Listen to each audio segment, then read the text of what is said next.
ದೇಶದೆಲ್ಲೆಡೆ 80ನೇ ಸ್ವಾತಂತ್ರ್ಯೋತ್ಸವದ ಸಂಭ್ರಮ. ಸಿಎಂ ಆಗಿ ಮೊದಲ ಬಾರಿಗೆ ಡಿಕೆ ಶಿವಕುಮಾರ್ ಅವರು ಧ್ವಜಾರೋಹಣ ನೆರವೇರಿಸಿದರು. ಬೆಂಗಳೂರಿಗೆ 5 ಕಮಿಷನರೇಟ್ ಘೋಷಣೆ ಮಾಡಿದರು. ಬೆಂಗಳೂರಿನ ಜನತೆಯ ಭಯಮುಕ್ತ ವಾತಾವರಣಕ್ಕೆ ಪಣ ತೊಟ್ಟಿದ್ದಾರೆ. ಬೆಂಗಳೂರಿನಲ್ಲಿ ಪ್ರತ್ಯೇಕ ರೌಡಿ ನಿಗ್ರಹ ದಳ ಘೋಷಣೆ ಮಾಡಿದರು. ಮಾಣಿಕ್ ಷಾ ಪರೇಡ್ ಮೈದಾನದಲ್ಲಿ ಸಿಎಂ ಇಷ್ಟೆಲ್ಲ ಹೇಳಿಕೆಯನ್ನ ಕೊಟ್ಟಿದ್ದಾರೆ.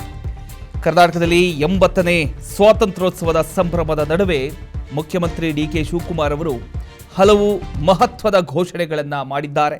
ಬೆಂಗಳೂರಿನ ಮಾಣಿಕ್ ಷಾ ಪರೇಡ್ ಮೈದಾನದಲ್ಲಿ ನಡೆದಂಥ ರಾಜ್ಯ ಮಟ್ಟದ ಸ್ವಾತಂತ್ರ್ಯೋತ್ಸವ ಕಾರ್ಯಕ್ರಮದಲ್ಲಿ ಮುಖ್ಯಮಂತ್ರಿ ಡಿಕೆ ಶಿವಕುಮಾರ್ ಅವರು ಮುಖ್ಯಮಂತ್ರಿಯಾಗಿ ಮೊದಲ ಬಾರಿಗೆ ಧ್ವಜಾರೋಹಣ ನೆರವೇರಿಸಿದರು.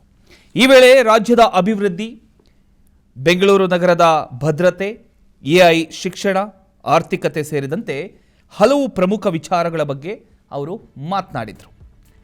ಬೆಂಗಳೂರನ್ನ ಮತ್ತಷ್ಟು ಸುರಕ್ಷಿತ ನಗರವನ್ನಾಗಿಸೋ ನಿಟ್ಟಿನಲ್ಲಿ ಮಹತ್ವದ ಹೆಜ್ಜೆಯನ್ನು ಇಡಲಾಗಿದೆ.